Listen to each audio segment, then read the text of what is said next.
Hey, welcome everybody to Heart of the Campfire, or Around the Campfire, or Campfire Fiasco. We're not even sure what this podcast is going to be called. I'm Bob, and the co-host Rudi I'm about to call in over the phone. We did this project together, but then we kind of now live in separate towns, so we're trying to figure out what's a good venue to talk about the 3 books we wrote called the Centennial Campfire Trilogy. We never set out to write a book. We set out to do a campfire talk to celebrate the 100th birthday of the National Park Service. And we had such good chemistry and enjoyed it so much, the story, that we felt like it was worthy of putting it to paper and pen. And we did that just in time for the Park Service Centennial in 2016. And that first book was called Legend of Campfire Charlie. But we were only a third of the way there. The next book came out 2 years later, Last Stand at Boulder Ridge, and finally, the stunning and riveting conclusion, The Final Campfire. We just published that book in paperback and Kindle format on Amazon in 2020. So this podcast is all about discussing our process, the story, and just kind of thinking out loud, what the hell happened, how did we do it, and share it with ourselves and others. So let me give Rudi a call.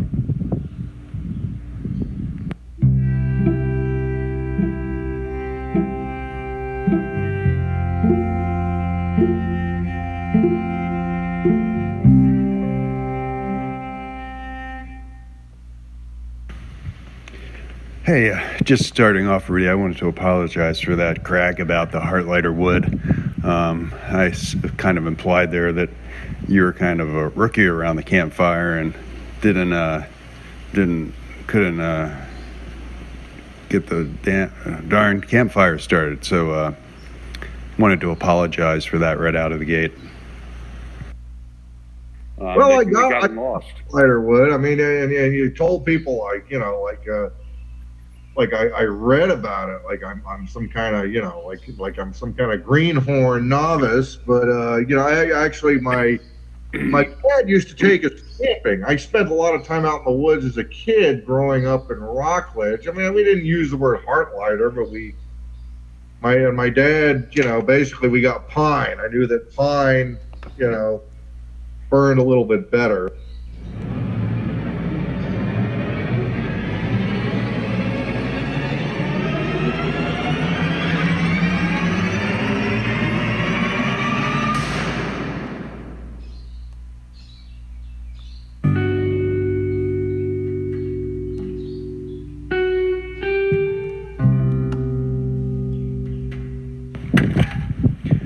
Hey, Rudi, I have a question for you. Who would you give the most, if you could think of one person to kind of thank or kind of give credit to this on the book we did, the trilogy, who would that be?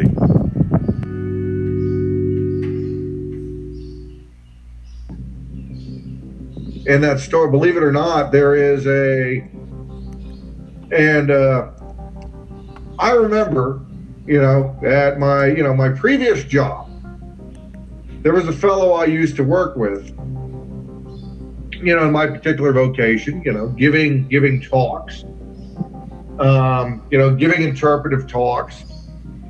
And he talked about the campfire talk, the tradition of the campfire talk, not the way we approached it in historical terms, but just as a general thing that, someone like a park ranger would do, whether it's state or regardless of where they were. And we talked about using PowerPoint. We had a very professional discussion. We were talking about PowerPoints, and he kind of entered the conversation. We were all in the break room, and he said, "I don't do PowerPoints." The guy, his name was Mel. Florida boy. He was from Central Florida. He and I shared that in common. He said, "I don't do PowerPoints." He says, "I don't believe in them." And that was years before. That was, I think, back in 2011. Long before we embarked on the power, and that kind of stuck with me. When we Remember when the genesis of the campfire of the talk, when we started talking about the campfires, when we were at that function, that's what brought to mind the conversation.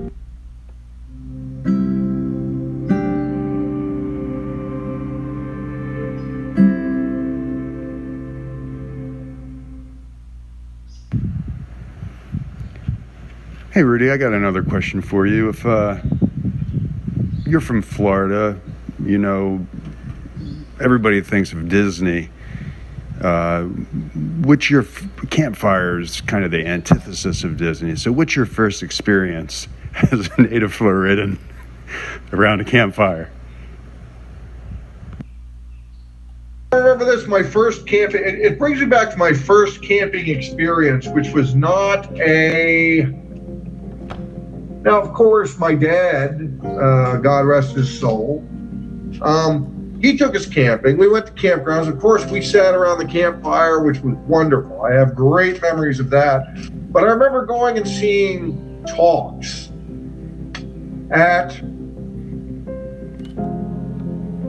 we went to Fort Wilderness Disney Campground, which was a lot more primitive then. It was a fake fire too. It was not. It was a real fire. You had a bunch of people gather, and you did have movies and things like that. You saw an outdoor Disney movie, but before that, you had the Disney. I guess they were rangers because they were dressed like rangers, and they would have some people with guitars, and they would do a sing-along around the campfire, and people would roast marshmallows and things like that. They could come up and sit, and it was grand. Hey, that was a good answer. Thanks, Rudi. We're going to think this is a good time for a commercial break.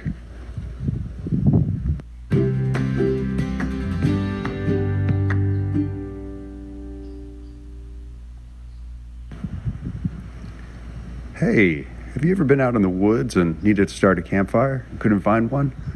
Try Heartlighter wood. It's the very best kindling, just the best way to get a campfire going, and just the embers and the smoke. It is just a clean burning part of the pine. Heartlighter wood, your best campfire source.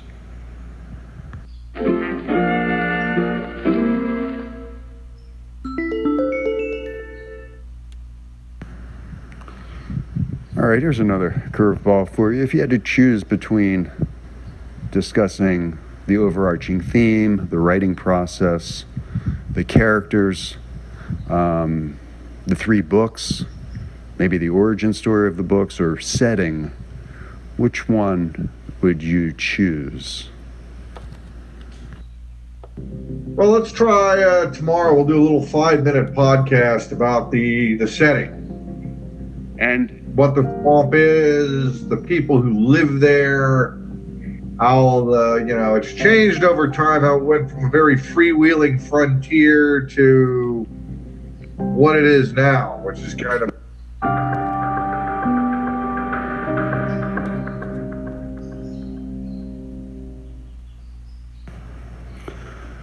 All right. Well, this kind of...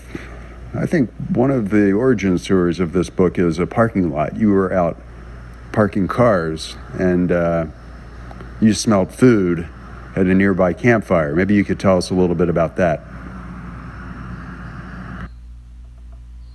Had that discussion. I was out in that parking lot while everybody was having a grand old time, and I'm there parking cars, which I thought was unfair. And I was eventually allowed to come back in, but I did my duty. You didn't know if you were allowed to get food, so I fed you food, and we got a conversation going. And you and I kind of knew each other then, but we weren't the best of buds or anything. But around that campfire you were talking about, the camp. Once you got a little food in your gut, you started saying, the campfire is the original TV, and then you started talking about how you loved the idea of the campfire talks, but you hated they were done with a PowerPoint And Yeah. Because I said, you know "Wow, what? Because that's our terrible. point We is, should do something together." And you said, "Oh, that'd be a capital idea." But what's your defining characteristic is, or one of your many endearing defining characteristics is you like to talk about things, but not do them. So I remember that you had kind of forgot about it, and a week later I said, "Yeah, let's do this campfire talk. I play some guitar. I've got this, repertoire of farewell songs. I only sing them once. Why don't we work them into a campfire talk and tell people what the Big Cypress Swamp's all about?" And well, that was something I couldn't have done myself because, like the just doing a talk around the campfire. I mean, the concept appealed to me, but people had come to expect. People when they come to the when you have campers, when people come and they camp the preserve, they come to expect some sort of talk, ranger talk, and they come to expect a PowerPoint.